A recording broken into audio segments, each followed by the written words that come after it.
જય માતાજી મિત્રો, સ્વાગત છે તમારું આપણા વ્લોગમાં। તો કેમ છે બધા મજામાં જશો? તો આપણે ગયા હતા ગેળા, ત્યાંથી આવતા આવતા વરસાદ આવી ગયો અને વ્લોગ બનાવવાનું કંઈ સેટ થયું નહીં।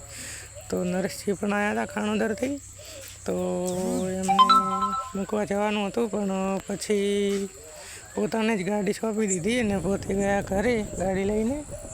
અને થોડીક સર્વિસ પણ કરાવવાની હતી, પોતાને સર્વિસ સ્ટેશન ગેરેજ બધું છે એટલે પોતાને આપી દીધી ગાડી અને બાઇક રાખ્યું આપણા ઘરે।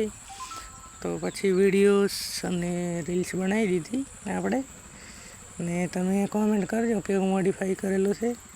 એલો વ્હીલ્સ પણ બદલેલા છે અને બાજુમાં છે આપણું HF ડિલક્સ, આપણે મોડિફાઈ નથી, આપણે સાદું જ છે।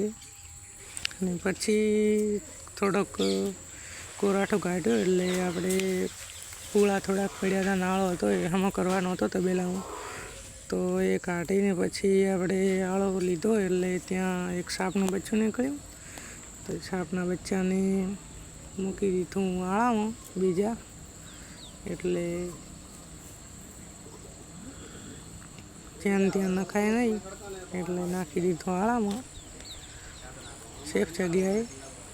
તો પછી જવાનું હતું નેસડી, એટલે હું અને કીર્તિભાઈ બંને ગયા નેસડી, 2-3 એંગલો લાવવાની હતી એટલે। તો કીર્તિભાઈ આ બંધો આંકવા ના આવ્યો, આંકવો તો આપણે પણ કીર્તિભાઈ આંકવા ના આવ્યો, તો પડી ગયા ટ્રેક્ટરની સીટ ઉપર। તો આપણે જઈશું હવે નેસડી। કીર્તિભાઈનું ડ્રાઇવિંગ જોઈ શકો છો તમે રિવર્સમાં, અને આપણો વારો તો ના આવ્યો પણ આપણે વળતો લઈશું। આપણે લઈ લીધી સીટ અને કીર્તિભાઈને મૂકી દીધા ટોલામાં। તો બન્યા રહેજો બ્લોગમાં અને આગળ મળીશું નવા બ્લોગમાં।